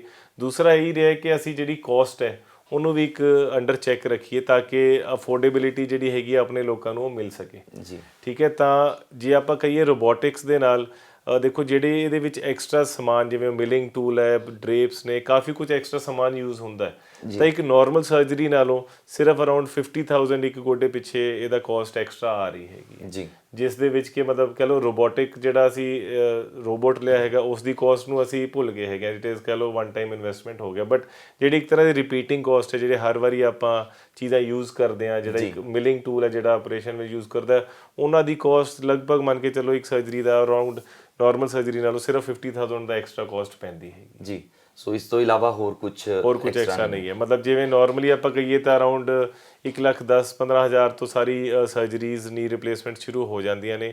ਫਿਰ ਡਿਪੈਂਡ ਕਰਦਾ ਇੰਡੀਅਨ ਹੈ, ਇੰਪੋਰਟਡ ਹੈ, ਗੋਲਡ ਨਹੀਂ ਹੈ। ਤਾਂ ਮਤਲਬ ਜੇ ਆਪਾਂ ਕਰੀਏ ਤਾਂ ਸਾਰੀ ਇੱਕ ਬਾਸਕਟ ਵਿੱਚ 1,10 ਤੋਂ ਲੈ ਕੇ 2,20 ਤੱਕ ਸਾਰਾ ਕੁਝ ਵਿੱਚ ਹੀ ਆ ਜਾਂਦਾ। ਸੋ ਮੈਂ ਚਾਹਾਂਗਾ ਕਿ ਇੱਕ ਵਾਰੀ ਤੁਸੀਂ ਇੰਪਲਾਂਟਸ ਦੇ ਬਾਰੇ ਵੀ ਸਾਡੇ ਦਰਸ਼ਕਾਂ ਨੂੰ ਜਾਣਕਾਰੀ ਦਿਓ। ਦੇਖੋ ਬੇਸਿਕਲੀ ਜਿਹੜੇ ਇੰਪਲਾਂਟਸ ਨੇ ਉਹ ਦੋ ਤਰ੍ਹਾਂ ਦੇ ਹੈਗੇ ਨੇ। ਇੱਕ ਹੈਗੇ ਨੇ ਮੋਡੂਲਰ ਇੰਪਲਾਂਟਸ, ਇੱਕ ਹੈਗੇ ਨੇ ਨਾਨ ਮੋਡੂਲਰ ਇੰਪਲਾਂਟਸ। ਮੋਡੂਲਰ ਇੰਪਲਾਂਟਸ ਦਾ ਭਾਵ ਹੈ ਕਿ ਉਹਦੇ ਵਿੱਚ 3 ਪਾਰਟਸ ਨੇ ਨੀ ਦੇ। ਇੱਕ ਪੱਟ ਵਾਲੇ ਪਾਰਟ ਤੇ ਜਿਹੜਾ ਫਿੱਟ ਹੁੰਦਾ ਹੈ, ਇੱਕ ਗੋਡੇ ਉੱਤੇ ਥੱਲੜੀ ਹੱਡੀ ਤੇ ਇੱਕ ਜਿਹੜਾ ਵਿਚਕਾਰ ਪਲਾਸਟਿਕ ਹੁੰਦਾ। ਤਾਂ ਅਸੀਂ ਹਮੇਸ਼ਾ ਪ੍ਰੈਫਰ ਕਰਦੇ ਹਾਂ ਮੋਡੂਲਰ ਇੰਪਲਾਂਟਸ ਯੂਜ਼ ਕਰਨਾ ਕਿ ਬਾਈ ਚਾਂਸ ਜੇ ਕੁਝ ਸਾਲਾਂ ਬਾਅਦ ਪਲਾਸਟਿਕ ਦੇ ਵਿੱਚ ਕੋਈ ਇਸ਼ੂ ਆ ਰਿਹਾ ਤਾਂ ਕੱਲਾ ਪਲਾਸਟਿਕ ਚੇਂਜ ਕੀਤਾ ਜਾ ਸਕੇ ਤੇ ਪੂਰੇ ਗੋਡੇ ਨੂੰ ਨਾ ਛੇੜਨਾ ਪਵੇ। ਤਾਂ ਮੋਡੂਲਰ ਇੰਪਲਾਂਟ ਦੇ ਵਿੱਚ ਅੱਗੇ ਆ ਜਾਂਦਾ ਹੈ ਕਿ ਮੈਨੂਫੈਕਚਰਿੰਗ ਕਿੱਥੇ ਹੋ ਰਹੀ ਹੈ, ਇੰਡੀਆ ਦੇ ਵਿੱਚ ਹੋ ਰਹੀ ਹੈ ਕਿ ਕਿਤੇ ਬਾਹਰਲੇ ਕੰਟਰੀ 'ਚ ਹੋ ਰਹੀ ਹੈ। ਤਾਂ ਅਸੀਂ ਜਿਹੜੇ ਵੀ ਇੰਪਲਾਂਟਸ ਨੇ US FDA ਇੰਪਲਾਂਟਸ ਹੀ ਯੂਜ਼ ਕਰਦੇ ਹੈਗੇ ਆ, ਜਿਹੜੇ ਕੁਆਲਿਟੀ ਕੰਟਰੋਲ ਦੇ ਨਾਲ US ਕਹਿ ਲਓ ਨਾ ਡਰੱਗ ਫੈਡਰੇਸ਼ਨ ਵੱਲੋਂ ਪਾਸ ਹੈਗੇ ਨੇ, ਮਾਨਤਾ ਪ੍ਰਾਪਤ ਹੈਗੇ ਨੇ। ਤਾਂ US FDA ਦੇ ਵਿੱਚ ਉਹਦੀ ਇੰਡੀਅਨ ਇੰਪਲਾਂਟਸ ਵੀ ਆ ਗਏ ਨੇ, ਜਿਵੇਂ ਕਿ ਮੈਰਲ ਦਾ ਇੰਪਲਾਂਟ ਹੈਗਾ। ਐਂਡ ਦੈਨ ਆ ਜਾਂਦੇ ਨੇ ਇੰਪੋਰਟਡ ਇੰਪਲਾਂਟਸ। ਇੰਪੋਰਟਡ ਇੰਪਲਾਂਟਸ ਜਿਹੜੇ ਕਿ ਸਾਰੇ US ਤੋਂ ਜਾਂ ਜਿਹੜੇ ਪ੍ਰੋਪਰ MNCs ਦੇ ਬਣ ਕੇ ਆ ਰਹੇ ਨੇ, ਉਹ 3 ਜਾਂ 4 ਵੈਰਾਈਟੀ ਦੇ Johnson and Johnson, Zimmer, Max freedom, ਇਹ ਸਾਰੇ ਆਪਣੇ ਕੋਲ ਅਵੇਲੇਬਲ ਹੁੰਦੇ ਨੇ। ਜਿਹੜੇ all the best companies of the world ਨੇ ਉਹ ਸਾਰੀਆਂ ਆਪਣੇ ਕੋਲ ਅਵੇਲੇਬਲ ਹੁੰਦੀਆਂ। ਐਂਡ ਦੈਨ ਆ ਜਾਂਦੇ ਨੇ ਜਿਹੜੇ ਲੰਬੀ ਲਾਈਫ ਵਾਲੇ ਇੰਪਲਾਂਟਸ ਨੇ, ਜਿਵੇਂ ਕਿ ਗੋਲਡ ਇੰਪਲਾਂਟਸ ਆ ਜਾਂਦਾ, ਜਿਹਦੇ ਵਿੱਚ ਕਿ ਇੱਕ ਟਾਈਟੇਨੀਅਮ ਕੋਟਿੰਗ ਆ ਜਾਂਦੀ, ਜਿਸ ਦੀ ਕਿ ਅਸੀਂ ਲਾਈਫ ਕਹਿੰਦੇ ਆ ਅਰਾਊਂਡ 30 ਤੋਂ 35 ਸਾਲ ਦੀ ਹੈਗੀ। ਤਾਂ ਇੰਪਲਾਂਟ ਸਾਰੇ ਉਹੀ ਹੈਗੇ ਨੇ, ਬਟ ਹੁਣ ਉਹਨਾਂ ਨੂੰ ਆਪਾਂ ਜੇ ਕਹ ਲਓ ਨਾ ਸਰਜੀਕਲ ਟੈਕਨੀਕ ਹੋਰ ਬੈਟਰ ਦੇ ਨਾਲ ਪਾ ਸਕਦੇ ਹਾਂ। ਪੇਸ਼ੈਂਟਸ ਅਰਲੀ ਰਿਕਵਰੀ ਆਪਣੀ ਕਰ ਸਕਦੇ ਹੈਗੇ ਨੇ। ਅਤੇ ਜਿਹੜੀ ਆਪਾਂ ਕਹਿ ਦਈਏ ਨਾ ਜੇ ਸਰਜਰੀ ਦੀ ਹੈਗੀ ਹੈ, ਮੋਸਟਲੀ ਜਿਵੇਂ ਆਪਣੇ ਕੈਨੇਡੀਅਨ ਦਰਸ਼ਕ ਹੈਗੇ ਨੇ, ਤਾਂ ਰੋਬੋਟਿਕਸ ਮੈਨੂੰ ਨਹੀਂ ਲੱਗਦਾ ਕੈਨੇਡਾ ਦੇ ਵਿੱਚ ਬਹੁਤ ਜ਼ਿਆਦਾ ਹੈਗੀ ਹੈ, because it is a public health system. Public health system ਦੇ ਵਿੱਚ ਇੰਨੀ ਐਡਿਡ ਕੋਸਟ ਨਾਲ ਮੈਨੂੰ ਨਹੀਂ ਲੱਗਦਾ ਕਿ ਸਰਜਰੀ ਉੱਥੇ ਹੁੰਦੀ ਹੈ, ਜਾਂ ਬਹੁਤ ਰੇਅਰ ਥਾਵਾਂ 'ਤੇ ਹੁੰਦੀ ਹੈ। ਐਂਡ ਦੈਨ ਇੱਥੇ ਜੇ ਪੇਸ਼ੈਂਟ ਫਿੱਟ ਹੈ, ਲੈਸ ਦੈਨ 70 ਈਅਰਸ ਏਜ ਹੈਗਾ, ਤਾਂ ਅਸੀਂ ਦੋਨੋਂ ਗੋਡਿਆਂ ਦੀ ਸਰਜਰੀ ਇਕੱਠੀ ਵੀ ਕਰ ਸਕਦੇ ਹੈਗੇ। So that is an added advantage ਕਿ ਆਪਾਂ ਨੂੰ ਵੇਟਿੰਗ ਟਾਈਮਸ ਘੱਟ ਨੇ, ਅਤੇ ਦੂਸਰਾ ਹੈਗਾ ਕਿ ਆਪਾਂ ਦੋਨਾਂ ਦੀ ਸਰਜਰੀ ਇਕੱਠੀ ਕਰਵਾ ਸਕਦੇ ਹਾਂ। ਡਾਕਟਰ ਸਾਹਿਬ ਇੱਕ ਚੀਜ਼ ਦੇਖੀ ਹੈ ਮੈਂ ਕਿ ਇੰਡੀਆ ਹੁਣ ਮੈਡੀਕਲ ਦੇ ਵਿੱਚ ਅੱਗੇ ਹੈ ਬਾਕੀ ਦੇਸ਼ਾਂ ਨਾਲੋਂ, ਔਰ ਤੁਸੀਂ ਬਠਿੰਡਾ ਦੀ ਗੱਲ ਕਰ ਰਹੇ ਸੀ, ਹੁਣ ਤਾਂ ਬਠਿੰਡਾ ਮੋਹਰੀ ਬਣ ਗਿਆ ਕਿਉਂਕਿ ਇੱਥੇ ਸਭ ਤੋਂ ਪਹਿਲਾਂ ਟੈਕਨੀਕ ਲੈ ਕੇ ਆਏ ਨੇ ਡਾਕਟਰ ਸਾਹਿਬ। ਸੋ ਇੰਡੀਆ ਦੇ ਵਿੱਚ ਇੰਡੀਆ ਦਾ ਮੋਹਰੀ ਹੋਣ ਦੇ ਪਿੱਛੇ ਕੀ ਇੱਕ ਯੋਗਦਾਨ ਰਿਹਾ ਚੀਜ਼ਾਂ ਦਾ, ਜਾਂ ਕੀ ਰੀਜ਼ਨਸ ਨੇ? ਦੇਖੋ ਇੰਡੀਆ ਦੇ ਵਿੱਚ ਪ੍ਰਾਈਵੇਟ ਹੈਲਥ ਕੇਅਰ ਇੱਕ ਮੇਜਰ ਚੰਕ ਹੈਗਾ ਜੀ, ਠੀਕ ਹੈ। ਤਾਂ ਪ੍ਰਾਈਵੇਟ ਹੈਲਥ ਕੇਅਰ ਦੇ ਵਿੱਚ it depends upon the person ਕਿ ਜੇ ਆਪਣੇ ਪਰਸਨ ਉਸ ਨੂੰ ਇਨਵੈਸਟ ਕਰਨਾ ਚਾਹੁੰਦਾ, ਜਿਵੇਂ ਸਾਡੀ ਹਮੇਸ਼ਾ ਤੋਂ ਸੋਚ ਰਹੀ ਹੈ, ਫਾਦਰ ਸਾਹਿਬ ਤੋਂ ਇਹ ਸੋਚ ਰਹੀ ਹੈ ਕਿ ਕੁਛ ਨਾ ਕੁਛ ਨਵਾਂ ਕਰਦੇ ਰਹੀਏ ਤਾਂ ਕਿ ਲੋਕਾਂ ਨੂੰ ਇੱਕ ਨਵੀਂ ਚੀਜ਼ ਇੱਥੇ ਬੈਠੇ ਮਿਲ ਸਕੇ ਜੀ। ਤਾਂ ਉਹ ਆ ਜਾਂਦਾ ਕਿ ਕਿਸੇ ਦੀ ਰਿਸਪੌਂਸਿਬਿਲਿਟੀ ਤਾਂ ਕਿਸੇ ਨੂੰ ਲੈਣੀ ਪੈਣੀ ਹੈ। ਕਈ ਵਾਰ ਸਰਕਾਰ 'ਤੇ ਆਪਾਂ ਦੇਖਦੇ ਹਾਂ ਤਾਂ ਨਹੀਂ ਲੈਂਦੇ, ਤਾਂ ਜੇ ਸਾਡੇ 'ਤੇ ਆਈਏ ਤਾਂ ਅਸੀਂ ਇੱਕ ਵੱਡਾ ਸਟੈਪ ਲਿਆ ਹੈਗਾ ਕਿ ਅਸੀਂ ਪੰਜਾਬ ਦੇ ਵਿੱਚ ਇਹ ਨਵੀਂ ਟੈਕਨੋਲੋਜੀ ਜ਼ਰੂਰ ਲੈ ਕੇ ਆਈਏ ਤਾਂ ਕਿ ਅਸੀਂ ਆਪਣੇ ਜਿਹੜੇ ਮਰੀਜ਼ ਹੈਗੇ ਨੇ ਉਹਨਾਂ ਦੀ ਹੋਰ ਬੈਟਰ ਸੇਵਾ ਕਰ ਰਹੀਏ। ਜਦੋਂ ਵੀ ਅਸੀਂ ਕੋਈ ਸਰਜਰੀ ਕਰਦੇ ਹਾਂ ਜਾਂ ਪੇਸ਼ੈਂਟਸ ਨੂੰ ਟਰੀਟ ਕਰਦੇ ਹਾਂ, ਸਾਡਾ ਹਮੇਸ਼ਾ ਇੱਕ ਉਹ ਹੁੰਦਾ ਮਨ ਦੇ ਵਿੱਚ ਕਰਨ ਤੋਂ ਬਾਅਦ ਕਿ ਹਾਂ ਅਸੀਂ ਹੋਰ ਕੀ ਬੈਟਰ ਕਰ ਸਕਦੇ ਹੈਗੇ ਹਾਂ। ਜਿਵੇਂ ਸਟਾਰਟਿੰਗ ਵਿੱਚ ਜਦੋਂ ਅਸੀਂ ਸਰਜਰੀ ਸ਼ੁਰੂ ਕਰਦੇ ਹਾਂ, ਨਵੇਂ ਹੁੰਦੇ ਹਾਂ, ਸਾਡਾ ਇੱਕ ਸਕਸੈਸ ਰੇਟ ਜਾਂ ਐਕਿਊਰੇਸੀ ਰੇਟ 85-90 ਹੁੰਦਾ ਹੈ। ਇਹੀ 10 ਸਾਲਾਂ ਦੇ ਵਿੱਚ ਰੇਟ 95 ਆ ਗਿਆ ਸੀਗਾ। ਤਾਂ ਉਸ ਤੋਂ ਬਾਅਦ ਮਨ ਦੇ ਵਿੱਚ ਇਹ ਸਵਾਲ ਹੈ ਕਿ ਹੋਰ ਕੁਝ ਅਸੀਂ ਇਹੋ ਜਿਹਾ ਕਰ ਸਕਦੇ ਹਾਂ ਕਿ ਪੇਸ਼ੈਂਟਸ ਨੂੰ ਹੋਰ ਫਾਇਦਾ ਮਿਲ ਸਕੇ। ਤਾਂ ਜਦੋਂ ਰੋਬੋਟਿਕਸ ਨੂੰ ਦੇਖਿਆ ਤਾਂ ਸਾਨੂੰ ਲੱਗਿਆ ਉਹ 95 to 99 ਵਾਲੀ ਜਰਨੀ ਇਹਦੇ ਵਿੱਚ ਹੋਏਗੀ। ਹੈ ਤਾਂ ਇੱਕ ਦੇਖੋ ਛੋਟੀ ਜਰਨੀ ਹੈ, 4+ ਹੈ, ਬਟ ਜਿਹੜੇ ਉਹ 4 ਮਰੀਜ਼ ਨਹੀਂ ਉਹਨਾਂ ਲਈ ਤਾਂ ਉਹ 100% ਹੋ ਗਿਆ। ਔਰ ਇਹ ਤੁਹਾਡੀ ਹਾਂਜੀ ਹਾਂ, ਤਾਂ ਉਹ ਇਹ ਕਿ ਇੱਕ ਕੰਸਰਨ ਹਮੇਸ਼ਾ ਰਹਿੰਦਾ ਹੈ ਕਿ ਪੇਸ਼ੈਂਟ ਸਾਡੇ ਸਾਰੇ ਠੀਕ ਹੋਣ, ਅੱਛੇ ਉਹਨਾਂ ਦੀ ਐਕਟੀਵਿਟੀ ਹੋਵੇ। ਤਾਂ ਮਤਲਬ ਇੱਕ ਉਸੇ ਕਰਕੇ ਹੁੰਦਾ ਕਿ ਕੁਛ ਨਾ ਕੁਛ ਜੋ ਵੀ ਨਵਾਂ ਟੈਕਨੀਕਸ ਹੈ, ਹਰ ਸਾਲ ਕੁਛ ਨਾ ਕੁਛ, ਅਸੀਂ ਵੀ ਬਾਹਰ ਜਾਂਦੇ ਹਾਂ, ਸਾਡੇ ਕੋਲ ਬਾਹਰ ਲੋਕ ਟ੍ਰੇਨਿੰਗ ਲਈ ਵੀ ਇੱਥੇ ਬਾਹਰਲੇ ਦੇਸ਼ਾਂ ਤੋਂ ਡਾਕਟਰਸ ਆਉਂਦੇ ਨੇ। ਤਾਂ ਉਹਨਾਂ ਸਾਰਿਆਂ ਨਾਲ ਇਹੀ ਹੈ ਕਿ ਵਿਚਾਰ ਵਟਾਂਦਰੇ ਨਾਲ ਕਿ ਕੁਛ ਨਾ ਕੁਛ ਇਹੋ ਜਿਹਾ ਕਰਦੇ ਰਹੀਏ ਕਿ ਪੇਸ਼ੈਂਟਸ ਆਪਣੇ ਠੀਕ ਹੋਣ। ਬਿਕੋਜ਼ ਐਂਡ 'ਤੇ ਡਾਕਟਰ ਲਈ ਪੇਸ਼ੈਂਟ ਰੱਬ ਹੈਗਾ, ਅਤੇ ਜੇ ਉਹੀ ਠੀਕ ਹੁੰਦਾ ਤਾਂ ਹੀ ਸਾਡਾ ਹੋਣ ਦਾ ਫਾਇਦਾ। ਬਿਲਕੁਲ, ਔਰ ਤੁਹਾਡੀ ਸੋਚ ਨੂੰ ਸਲਾਮ ਹੈ। ਔਰ ਇਸੇ ਕਰਕੇ ਜਿਹੜਾ ਹੈਗਾ 2021 ਦੇ ਵਿੱਚ ਪੰਜਾਬ ਸਰਕਾਰ ਤੋਂ ਬੈਸਟ ਸਰਜਨ ਦਾ ਅਵਾਰਡ ਵੀ ਜਿਹੜਾ ਹੈਗਾ ਡਾਕਟਰ ਸਾਹਿਬ ਨੂੰ ਮਿਲਿਆ। ਔਰ ਡਾਕਟਰ ਸਾਹਿਬ ਹੁਣ ਗੱਲ ਹੈਗੀ ਹੈ ਕਿ ਅਪਾਇੰਟਮੈਂਟਸ ਦੀ, ਸੋ ਕਿਸ ਤਰੀਕੇ ਦੇ ਨਾਲ ਬਾਹਰਲੇ ਬੈਠੇ ਲੋਕੀ ਜਿਹੜੇ ਤੁਹਾਡੇ ਕੋਲੇ ਅਪਾਇੰਟਮੈਂਟ ਬੁੱਕ ਕਰਾ ਸਕਦੇ ਆ, ਕਿ ਸਾਡੇ ਕੋਲ ਵੀ ਕੋਈ ਵੇਟਿੰਗ ਦਾ ਰਹਿੰਦਾ ਜੀ? ਰੋਬੋਟਿਕਸ ਦੇ ਵੀ ਸਾਨੂੰ ਥੋੜੀ ਜਿਹੀ ਵੇਟਿੰਗ ਰਹਿੰਦੀ ਹੈ, ਬਿਕੋਜ਼ ਇੱਕ ਤਰ੍ਹਾਂ ਦਾ ਪ੍ਰੀ ਪਲੈਨਿੰਗ ਦਾ ਇਹਦੇ ਵਿੱਚ ਕੰਮ ਹੈਗਾ। ਤਾਂ ਪੇਸ਼ੈਂਟ ਦਾ ਪਹਿਲੇ CT ਸਕੈਨ ਹੋਣਾ ਹੈ, ਫਿਰ ਅਸੀਂ ਉਹਦੀ ਇੱਕ ਤਰ੍ਹਾਂ ਦੀ ਸਾਰੀ 3D ਪਿਕਚਰਸ ਕਰਕੇ ਕੰਪਿਊਟਰ ਦੇ ਵਿੱਚ ਫੀਡ ਕਰਨਾ ਹੈ, ਪ੍ਰੀ ਪਲੈਨਿੰਗ ਕਰਨੀ ਹੈ। ਤਾਂ around 2 to 3 days the at least waiting time ਹੈਗਾ, ਓਕੇ, ਜੇ ਪੇਸ਼ੈਂਟ ਪਹਿਲੇ ਪ੍ਰੀ ਬੁੱਕ ਕਰ ਲੈਂਦਾ ਆਪਣੀ ਅਪਾਇੰਟਮੈਂਟ। ਠੀਕ ਹੈ, ਤਾਂ ਇਹਦੇ ਵਿੱਚ ਥੋੜਾ ਜਿਹਾ ਪ੍ਰੀ ਪਲੈਨਿੰਗ ਚੱਲਦੀ ਹੈ, ਇਸ ਕਰਕੇ ਦਿਨ 'ਚ ਅਸੀਂ 2 ਜਾਂ 3 ਸਰਜਰੀਜ਼ ਹੀ ਕਰ ਰਹੇ ਹੈਗੇ ਆ। ਤਾਂ ਉਹਦੇ ਨਾਲ ਕੀ ਹੈ ਕਿ ਪੇਸ਼ੈਂਟ ਜਿਹੜਾ ਵੀ ਆਉਂਦਾ ਹੈ ਸਾਨੂੰ ਪਲੀਜ਼ ਜਲਦੀ ਕੰਟੈਕਟ ਕਰੇ। ਜੇ ਕਿਸੇ ਨੇ ਬਾਹਰੋਂ ਆਉਣਾ ਹੈਗਾ ਤਾਂ ਉਹ ਪਲੀਜ਼ ਸਾਨੂੰ ਜਿਵੇਂ WhatsApp ਦੇ ਰਾਹੀਂ ਕੰਟੈਕਟ ਕਰਕੇ ਆਪਣਾ ਮੈਸੇਜ ਡਰੋਪ ਕਰ ਲੇ, ਤਾਂ ਕਿ ਇੱਕ ਸਰਜਰੀ ਡੇਟ ਉਹਨਾਂ ਦੀ ਫਿਕਸ ਕਰ ਲੇ। ਐਂਡ ਜਦੋਂ ਵੀ ਆਪਾਂ ਉਹਨਾਂ ਦੀ ਸਰਜਰੀ ਫਿਕਸ ਕਰ ਰਹੇ ਹੈਗੇ ਆ, ਉਸ ਤੋਂ 1 ਵੀਕ ਪਹਿਲੇ ਸਾਡੇ ਕੋਲ ਆ ਕੇ ਸਾਰਾ ਕੁਝ CT ਸਕੈਨ, ਬਲੱਡ ਚੈੱਕਅਪ ਸਾਰਾ ਕੁਝ ਕਰਕੇ, ਤਾਂ ਕਿ ਜਿਹੜੀ ਉਹਨਾਂ ਦੀ ਅਪਾਇੰਟਮੈਂਟ ਡੇਟ ਦਿੱਤੀ ਹੋਈ ਹੈ ਉਸ ਨੂੰ ਅਸੀਂ ਕਰ ਸਕੀਏ, ਜਿਹੜਾ ਵੀ ਉਹਦਾ ਪ੍ਰੀ ਆਫ ਵਰਕਅਪ ਪ੍ਰੋਪਰ ਕਰਕੇ। ਕਿੰਨੇ ਦਿਨਾਂ ਦੀ ਪਲੈਨਿੰਗ ਕਰਕੇ ਜਿਹੜਾ ਤੁਹਾਡੇ ਕੋਲ ਪੇਸ਼ੈਂਟ? ਸਾਡੇ ਕੋਲ ਪੇਸ਼ੈਂਟਸ ਐਟਲੀਸਟ ਜਿਵੇਂ ਕੋਈ ਛੁੱਟੀ ਲੈ ਕੇ ਜੇ ਬਾਹਰੋਂ ਆ ਰਿਹਾ ਤਾਂ 6 ਵੀਕਸ ਦਾ ਟਾਈਮ ਜ਼ਰੂਰ ਲੈ ਕੇ ਆਏ, ਮਿਨੀਮਮ ਅਸੀਂ ਕਹਿੰਦੇ ਹਾਂ 6 ਵੀਕਸ। ਬਿਕੋਜ਼ ਅਸੀਂ ਚਾਹੁੰਦੇ ਹਾਂ ਕਿ ਫਸਟ 2 ਵੀਕਸ ਜਿਵੇਂ ਮਤਲਬ ਸਰਜਰੀ ਤੋਂ ਬਾਅਦ 10 ਦਿਨਾਂ ਬਾਅਦ ਸਟਿਚਸ ਆਊਟ ਕਰਦੇ ਹਾਂ, ਅਤੇ 1 ਮਹੀਨਾ ਅਸੀਂ ਚਾਹੁੰਦੇ ਹਾਂ ਕਿ ਰਿਕਵਰੀ ਅਸੀਂ ਉਹਨਾਂ ਦੀ ਅਸੈਸ ਕਰ ਲਈਏ। ਕਈ ਵਾਰ ਕਈ ਸੈਂਸਿਟਿਵ ਹੁੰਦੇ ਨੇ, ਗੋਡਾ ਘੱਟ ਮੋੜਦੇ ਨੇ, ਕਈ ਵੱਧ ਮੋੜਦੇ ਨੇ, ਤਾਂ ਅਸੀਂ ਚਾਹੁੰਦੇ ਹਾਂ ਕਿ ਉਹਨਾਂ ਦੀ ਰਿਕਵਰੀ ਨੂੰ ਅਸੀਂ ਇੱਕ ਪ੍ਰੋਪਰਲੀ ਗੇਜ ਕਰ ਲਈਏ। ਅਤੇ ਜੇ ਸਾਰਾ ਕੁਝ ਉਹਨਾਂ ਦੀ ਸਰਜਰੀ ਪ੍ਰੋਪਰ ਹੋ ਗਈ, ਸਾਰਾ ਕੁਝ ਰਿਕਵਰੀ ਪ੍ਰੋਪਰ ਚੱਲ ਰਹੀ ਹੈਗੀ ਹੈ, ਤਾਂ ਉਸ ਤੋਂ ਬਾਅਦ ਵਿਦਿਨ 1.5 ਮੰਥ ਅਸੀਂ ਕਹਿੰਦੇ ਹਾਂ ਕਿ patient is good to fly back. Great. So ਦਰਸ਼ਕਾਂ ਨੂੰ ਅਸੀਂ ਇਹੀ ਕਹਾਂਗੇ ਕਿ ਜੇਕਰ ਤੁਸੀਂ ਅਪਾਇੰਟਮੈਂਟ ਲੈਣਾ ਹੈ, ਸੋ ਡਾਕਟਰ ਸਾਹਿਬ ਦਾ ਨੰਬਰ ਜਿਹੜਾ ਹੈ ਔਨ ਸਕਰੀਨ ਆ ਰਿਹਾ, ਐਡਰੈਸ ਵਗੈਰਾ ਵੀ ਹੈਗਾ। ਆਪਣੇ ਅਪਾਇੰਟਮੈਂਟਸ ਫਿਕਸ ਕਰੋ, ਪਲਾਨ ਕਰੋ। ਜ਼ਿੰਦਗੀ ਦਾ ਨਾਮ ਹੈਗਾ ਭੱਜਣਾ ਦੌੜਨਾ, ਖੁਸ਼ ਹੋ ਕੇ ਜੀਣਾ।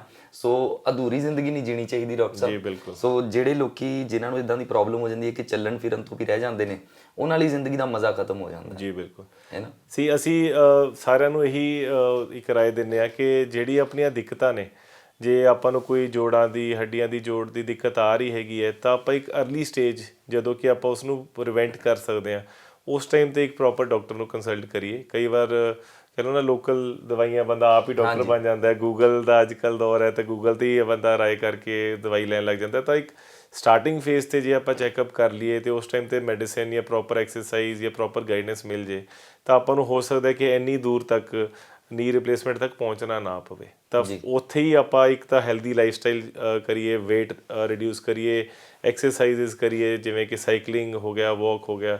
ਤਾਂ ਮਤਲਬ ਇਹਨਾਂ ਚੀਜ਼ਾਂ ਨੂੰ ਹੈਲਦੀ ਲਾਈਫ ਸਟਾਈਲ ਨੂੰ ਨਾਲ ਫੋਲੋ ਕਰੀਏ, ਤਾਂ ਕਿ ਆਪਾਂ ਨੂੰ ਇੱਥੋਂ ਤੱਕ ਪਹੁੰਚਣਾ ਨਾ ਪਵੇ। ਅਤੇ ਜੇ ਪਹੁੰਚਣਾ ਪੈਂਦਾ ਹੈਗਾ ਤਾਂ ਤੁਸੀਂ ਹੈਗੇ। ਜੀ ਡਾਕਟਰ ਸਾਹਿਬ, ਬਹੁਤ ਬਹੁਤ ਧੰਨਵਾਦ ਸਾਡੇ ਨਾਲ ਗੱਲ ਕਰਨ ਲਈ, ਸਾਡੇ ਦਰਸ਼ਕਾਂ ਨਾਲ ਗੱਲ ਕਰਨ ਲਈ। ਔਰ ਤੁਸੀਂ ਵਧਾਈ ਦੇ ਪਾਤਰ ਬਣਦੇ ਹੋ ਕਿ ਤੁਸੀਂ ਪੰਜਾਬ ਲਈ, ਪੰਜਾਬੀ ਲੋਕਾਂ ਦੇ ਲਈ, ਉਹਨਾਂ ਦੇ ਲਈ ਇੱਕ ਸੇਵਾ ਵੀ ਨਿਭਾ ਰਹੇ ਹੋ, ਔਰ ਨਵੀਂ ਟੈਕਨੋਲੋਜੀਜ਼ ਨੂੰ ਜਿਹੜਾ ਪੰਜਾਬ ਦੇ ਵਿੱਚ ਇੰਟਰੋਡਿਊਸ ਕਰ ਰਹੇ ਹੋ, ਜਿਹਦੇ ਨਾਲ ਪੰਜਾਬ ਦਾ ਪੱਧਰ ਵੀ ਉੱਚਾ ਉੱਠਦਾ, ਖਾਸ ਤੌਰ ਦੇ ਉੱਤੇ ਬਠਿੰਡੇ ਦਾ ਨਾਮ ਵੱਡਾ ਬਣਦਾ। ਜੀ ਬਿਲਕੁਲ ਜੀ, ਬਹੁਤ ਬਹੁਤ ਧੰਨਵਾਦ ਜੀ। ਸੋ ਦਰਸ਼ਕਾਂ ਨੂੰ ਅਸੀਂ ਇਹੀ ਕਹਾਂਗੇ ਜੀ, ਆਪਣਾ ਧਿਆਨ ਰੱਖੋ, ਆਪਣੇ ਆਲੇ ਦੁਆਲੇ ਆਪਣੇ ਪਿਆਰਿਆਂ ਦਾ ਧਿਆਨ ਰੱਖੋ, ਅਤੇ ਉਸ ਦੇ ਨਾਲ ਨਾਲ ਦੇਖਦੇ ਰਹੋ ਹਮਦਰਦ TV। ਅਗਲੇ ਐਪੀਸੋਡ ਦੇ ਵਿੱਚ ਮਿਲਾਂਗੇ। ਸਤਿ ਸ਼੍ਰੀ ਅਕਾਲ।